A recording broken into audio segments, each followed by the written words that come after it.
Hello, thanks for tuning in today. My name is Tim Ahlberg. I'm the Associate Director of Affinity Populations at Elmhurst University. Welcome to our very first episode of ElmU Creates, or EU Creates, depending on what the logo says when we get to that point. This is a very special video podcast series that we're launching here to highlight all the various ways we're creative at Elmhurst University. I work with the admission office, and one of my many jobs here is I'm the fine arts recruiter. And I'm sitting here with Professor John Klein, who is the assistant professor who sits over our digital media program. And so that's what we're here to talk about today. And wouldn't you know, this here video podcast is brought to you in part with lots of support from Elmhurst University's digital media program. All these fine cameras and sound equipment that you might see, or at least see the results of, are provided directly by our EU digital media program, which we're going to talk about first this week. So John, you are the assistant professor for the EU Digital Media We're doing great. Yeah, this is going really good. Luckily, I also have student producer Alex Harris here to edit this sucker. I'll give you a pause. You're welcome. Assistant professor, right? Yeah, assistant professor. Assistant professor John Klein is here today to talk to us about the digital media program. Professor Klein, tell us a little bit about what you do here at Elmhurst. Thanks for having me. So digital media at Elmhurst, I was brought in several years ago to head up the audio and video production side of the digital media program. So I run most of the film production courses, so Intro to Digital Cinema, Advanced Film and Media Production, the capstone course for the audio video production students, and several other courses, screenwriting, digital storytelling.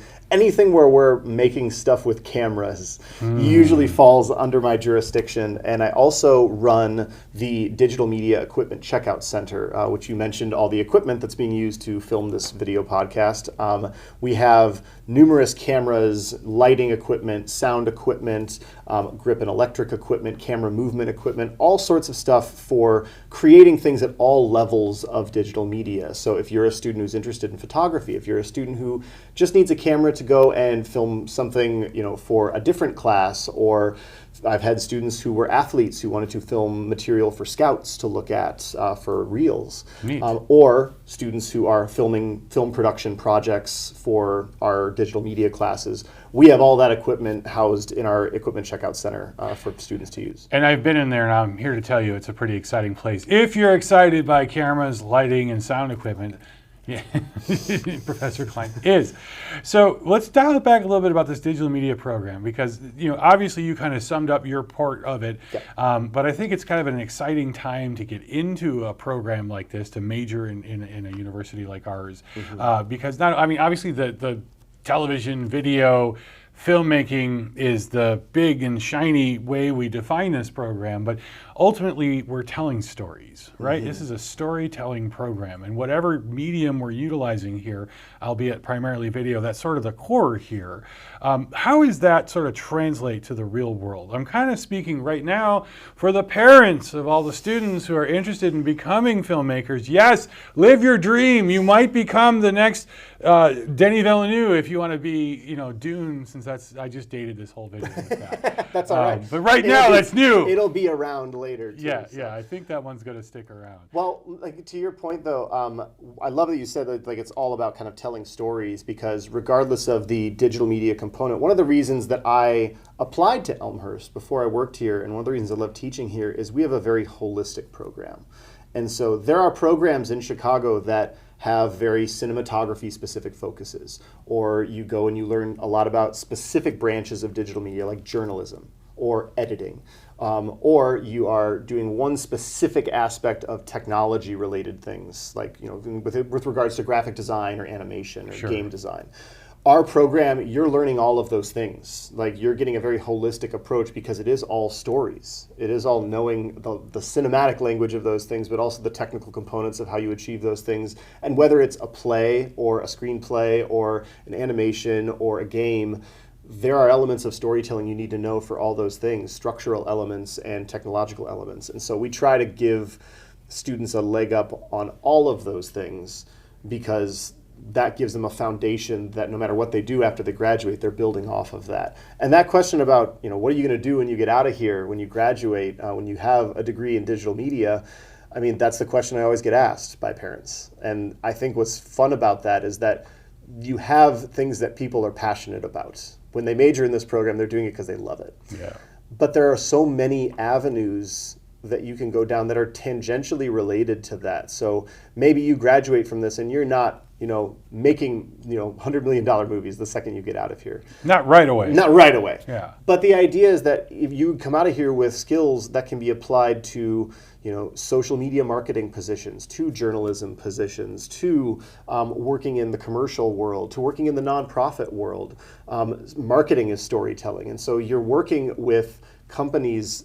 Every company that exists now requires a video component, a digital media component, for them to stay active and available to their customers and their consumers. I say it all the time. Everybody's got a story to tell. Mm-hmm. Everybody wants to exist on all the various channels that we're all used to engaging, whether that's a YouTube thing such as this, or on Snapchat, or any of the other kind of social media items, or just their website. They all have to have a coherent story that, even though we're trying to grab different kinds of eyeballs, we need to be able to sort of tell this vision, if it's Nike or if it's Elmhurst University or other things in between. Yep. There's a lot of opportunities. So there's a lot of ways that this skill set is relative, but that's all well and good. So yes, you can get a job with these skills, but the dream, that storytelling ability, that making films, there's sort of three distinct programs here. We've kind of alluded to them. Yours is audio and video production.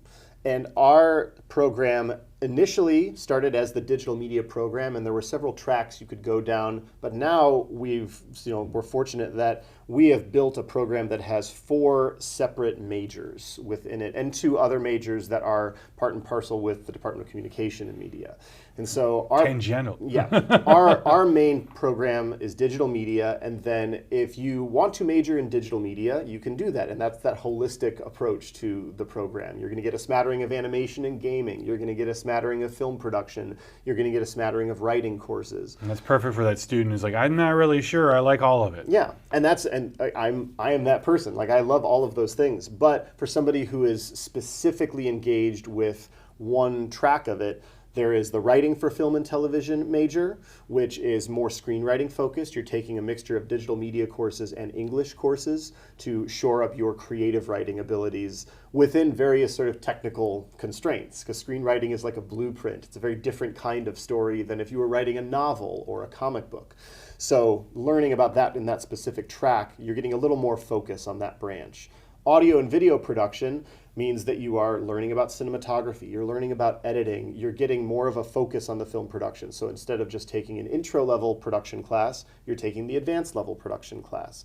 And so you're taking audio production classes. There are courses that digital music teaches as well that we cross-list with. So the idea, again, is to get a holistic approach to film and video and audio production by getting a smattering of those things, but again, more focused in that. And then the third track, the third major within that would be game and animation art. Well, that's for students who, let's say you want to get into game production. You want to design the latest video game, the latest hit video game for whatever iteration of the PlayStation or Xbox we're on at that point. I think it's PlayStation 19 now. Yeah, wherever we are. Yeah. But so those games, there are multiple components to that. There's coding. There are the people who are literally building the engines that the games themselves run on. But there are also the design components, the storytelling components, the character design, the how the levels are constructed, the play mechanics. John, that sounds suspiciously like storytelling. It does, yeah, in fact. Weird, huh? But in a different language. And so the game and animation art, whether you are interested in animation, which lately is increasingly 3D animation, CG animation, the Pixar's and DreamWorks animation type films, those types of animations are done in a computer, much like games are, and they're built on sometimes similar engines. And within that, there are lots of TV shows and films now that are using things like the Unreal Engine, which is predominantly a gaming engine, to design whole universes, soundscapes, backgrounds for large format, movies and TV shows. So there is a lot of cross-pollination within those things. So even though you might be just interested in audio-video production, again, going back to that holistic approach, you're going to need to know things about gaming and animation. If you're a game and animation person, you may wind up doing visual effects for a film down the road.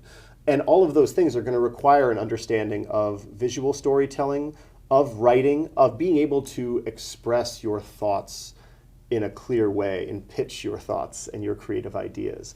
So even if you are on one of these 3 specific majors, you're still taking something in all of those tracks because it's important for you to have the whole sort of picture from a creative standpoint.